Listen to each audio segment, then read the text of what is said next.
தொடர்ந்து நம்ம கவர்மெண்ட் உடைய அப்டேட் ஸ்கீம்ஸ் எல்லாம் வந்து பாத்துட்டு இருக்கோம். இப்போது வந்து பாத்தீங்கன்னா மகளிர் உரிமை தொகையை பத்தியான அப்டேட் என்ன வந்திருக்கு, ஏன்னா பட்ஜெட் எல்லாம் போட்டிருக்காங்க.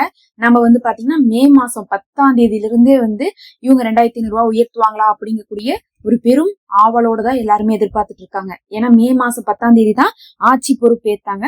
ஆட்சி பொறுப்பேத்த உடனே நாங்க நிறைவேற்றுவோம்னு சொன்ன ஒரு 10 விஷயத்துல முதன்மையான விஷயமாக மகளிர் உரிமை தொகை இருந்துச்சு.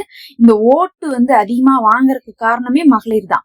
அதுலயும் மகளிர் உரிமை தொகை கடந்த ஆட்சியிலிருந்தே வந்து மக்கள் வாங்கிட்டு இருக்காங்க அப்படிங்கறதுனால இதை இந்த தடவை வந்துனுமே வந்து ஏத்தி கொடுத்துருவாங்க அப்படிங்கக்கூடிய ஒரு நம்பிக்கை இருந்துச்சு. அது இல்லாம யாரெல்லாம் கடந்த ஆட்சியில வாங்கினாங்களோ அவங்க வந்து பாத்தீங்கன்னா தொடர்ந்து வாங்குறக்கும், இன்னும் யாரெல்லாம் வாங்காமலே வந்து எதிர்பார்ப்போட இருக்கிறாங்களோ அவங்களுக்கும் நாங்க கொடுக்க போறோம் எல்லா பெண்களுக்கும் அப்படிங்கக்கூடிய அறிவிப்பு தான் வந்து வந்துச்சு. அதனாலதான் வந்து பாத்தீங்கன்னா இந்த தடவை வந்து ஓட்டு வங்கி அதிகமாக பெண்களுடைய ஓட்டு வங்கி போறதுக்கு காரணம் இந்த மகளிர் உரிமை தொகையுடைய அறிவிப்பா இருந்துச்சு. அத முதல்ல ஆட்சி பொறுப்பேற்ற மே 10ஆம் தேதியே இவங்க அறிவிப்பாங்கன்னு எதிர்பார்த்த போது அறிவிக்கல. அந்த மாசம் வரக்கூடிய 15ஆம் தேதி வந்து பாத்தீங்கன்னா டிஎம்கே என்ன பண்ணாங்கன்னா, நீங்க கடைசிக்கு நாங்க கொடுத்த 1000 ரூபாவது வந்து கொடுங்க அப்படின்னு சொன்னதுக்கு பிறகு 1000 ரூபாய் போட ஆரம்பிச்சாங்க. அது மே ஆகட்டும், அதுக்கப்புறம் வந்து ஜூன் ஆகட்டும், அதுக்கப்புறம் ஜூலை வரை போன மாசம் 3ஆவது மாசம் வரை என்ன பண்ணாங்கன்னா 15ஆம் தேதி வந்து 1000 ரூபாய் போட்டாங்க. அது யாருக்கு வந்துச்சுன்னா ஆல்ரெடி வாங்கிட்டு இருக்கவங்களுக்கு மட்டும் தான் வந்துச்சு. மறுபடியும் வாங்காமல் எதிர்பார்ப்போட இருந்தவங்களுக்கு ஒரு ஏமாற்றமா தான் இருந்துச்சு. ஏன்னா அவங்க வந்து போன தடவை ரிஜெக்ட் ஆயிட்டுமே இந்த தடவையாவது நமக்கு கொடுத்துருவாங்கன்னு நினைச்சாங்க.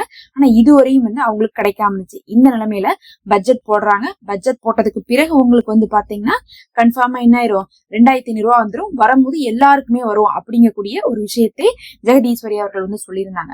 இப்ப வந்து பாத்தீங்கன்னா நிர்மல்குமார் அவர்கள் என்ன சொல்றாங்கன்னா, பட்ஜெட்ல வந்து பாத்தீங்கன்னா நேரடியாக வந்து 2500 ரூபாய் கொடுக்க போறோம்னு சொல்லாதனால இவங்கள்ட்ட கேள்வி எழுப்பியிருக்காங்க. எப்ப வந்து நீங்க 2500 ரூபாய் கொடுக்க போறீங்க, பட்ஜெட்டுக்கு அப்புறம் கொடுப்பீங்கன்னு தானே வந்து எதிர்பார்க்கப்பட்டுச்சு, ஏன் வந்து பெண்களுக்கு இன்னும் 2500 ரூபாய் கொடுக்கல, அதுலயும் வாங்காதவங்களுக்கு என்ன சான்ஸ் அப்படின்னு சொல்லி கேட்டதுக்கு அதுக்கு வந்து அவங்க என்ன சொல்லியிருக்காங்கன்னு பார்த்தா, இப்ப நிதி நிலைமை ரொம்ப மோசமா இருக்குது.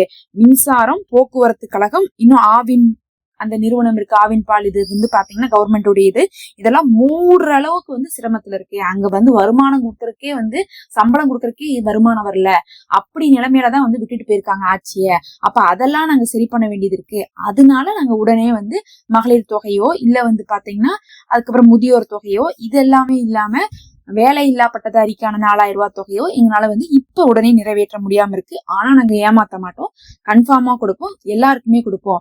யாரெல்லாம் இப்ப வாங்கிட்டு இருக்காங்களோ அவங்களுக்கும் கொடுப்போம். யாரெல்லாம் இப்ப வாங்காம எதிர்பார்ப்போட காத்து இருக்காங்களோ அவங்களுக்குமே நாங்க என்ன பண்ணுவோம், கண்டிப்பா கொடுப்போம்.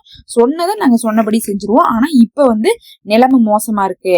பட்ஜெட் வந்து போட்டாலும் கூட முக்கியமான விஷயங்களுக்கு தான் செலவு செய்யற மாதிரி இருக்குது. அதுல இப்ப விவசாய கடன்லாம் நம்ம தள்ளுபடி பண்ணிருக்கோம். அது 75,000 ரூபாய் வரை நம்ம என்ன பண்ணிருக்கோம், தள்ளுபடி வந்து பண்ணிருக்கிறதுல 14 லட்சம் மக்கள் விவசாயிகள் வந்து பலனடைஞ்சிட்டாங்க. அதே மாதிரி பெண்களுக்கும் நாங்க கொடுக்கதான் போறோம். இப்ப உடனே கொடுக்க முடியாத அளவுக்கு ஒரு இக்கட்டான நிலைமையில தான் நாங்க இருக்கோம். அதிகமான வந்து செலவுகள் இருக்குது. இப்பவே நம்ம வந்து போட்ட பட்ஜெட்டுக்கே நம்ம வந்து 1000 கோடிக்கு மேல வந்து கடன் வாங்கிட்டு இருக்கோம். அப்படிங்கறதுனால இந்த சூழ்நிலையை புரிஞ்சு நம்ம வந்து உடனே நிறைவேற்ற முடியாம போயிருக்கோம். தவிர நாங்க பின்னாடி கொடுப்போம்னு சொல்லிட்டு இன்னைக்கு வந்து சொல்லியிருக்காங்க. நாங்க பெரும்பாலான திட்டங்கள் எல்லாமே நாங்க நிறைவேற்றிட்டு தான் இருக்கிறோம். இப்ப அந்த தங்க மோதிரம் போடக்கூடிய திட்டங்கள் கூட வந்து செயல்படுத்த போறோம் அப்படின்னு இருக்காங்க. அதுவே ஒரு பெரும் சர்ச்சையா போயிட்டு இருக்கு. அந்த குழந்தைகளுக்கு தங்க மோதிரம் போடக்கூடிய திட்டமும், இன்னொன்னு வந்து இந்த அண்ணன் சீர்னா பட்டு சேலையும் வந்து அதுக்கப்புறம் வந்து ஒரு பவுன் நகைன்னு சொன்னாங்க. அதுக்கு வந்து பாத்தீங்கன்னா ஒரு 800 கோடி அளவுக்கு தான் வந்து பாத்தீங்கன்னா நிதி ஒதுக்கி இருக்காங்க. 800 கோடியில அதை வந்து சாதிக்க முடியுமானா, அதாவது குறைஞ்சது வந்து இந்த ரெஜிஸ்டர் ஆகக்கூடிய கல்யாணம் அவங்களுக்கு எல்லாம் வந்து கணக்கு போட்டு கொடுக்கும் போது 3500 4000 கோடி அதுக்கே தேவைப்படும். ஆனா அப்ப பார்க்க போகும்போது பட்ஜெட் சிறுசா இருக்குன்னா அதுலயே ரொம்ப ஃபில்டர் பண்ணி கொடுக்குற மாதிரிதான் இருக்கு. அப்ப முதல்ல அதெல்லாம் நிறைவேற்றிட்டு அதுக்கப்புறம் தான் வந்து என்ன பண்றாங்க, மகளிர் உரிமை தொகை கொடுக்க போறாங்க. அப்ப இந்த மாசம் என்ன வரும்னு கேட்டா மறுபடியும் அதே 1000 ரூபாய் தான் வர்றதுக்கான வாய்ப்புகள் இருக்கு. 2500 ரூபாய் வர்றதுக்கான வாய்ப்புகள் கம்மி அப்படிங்கிறது இவங்களுடைய அறிவிப்பிலே தெரியுது. நிர்மல்குமார் அவர்கள் அதை தான் வந்து சொல்லியிருக்காங்க. பட்ஜெட்டை வந்து எல்லாரும் பெருசா எதிர்பார்த்தாங்க. ஏன்னா வந்து வெள்ளை அறிக்கை கொடுக்குறோம், எங்களுக்கு செலவாயிடுச்சு, வெள்ளை அறிக்கைக்கு பின்னாடி காசு கொடுப்போம்னாங்க. அப்புறம் வெள்ளை அறிக்கை விட்டாங்க. வெள்ளை அறிக்கை விட்டதுக்கு பிறகு 10 லட்சம் கோடிக்கு மேல கடன் இருக்குது அப்படிங்கறத சொல்லிட்டு இப்போதைக்கு கொடுக்க முடியல, நாங்க பட்ஜெட்ல செலுத்துறோம் அப்படின்னாங்க. அப்புறம் பட்ஜெட் வந்ததுக்கு பிறகும் பாத்தீங்கன்னா இந்த மகளிருடைய உரிமை தொகையை பத்தி பேசாதனால இந்த மாசம் வராது அப்படிங்கிறதும், இதுவரையும் வாங்கிட்டு இருக்கவங்களுக்கு மட்டும் 1000 ரூபாய் வந்து வழக்கம் போல வரும் அப்படிங்கறது தெரிஞ்சுக்கலாம். இது இல்லாம ஒரு சிலர் வந்து பாத்தீங்கன்னா ஏற்கனவே வந்து என்ன சொல்லியிருந்தாங்க, முதியோர்களுக்கு எல்லாம் வராது, பிரிச்சுருவோம், அவங்களுக்கு தனியா தான் கொடுப்போம்னு சொல்லிட்டு இருந்தாங்க.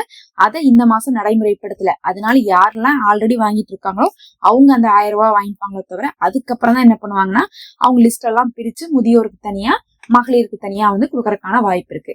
இது இன்னைக்கு வந்திருக்கக்கூடிய ஒரு முக்கியமான அறிவிப்பா இருக்கு. மறக்காம சப்ஸ்கிரைப் பண்ணிக்கோங்க.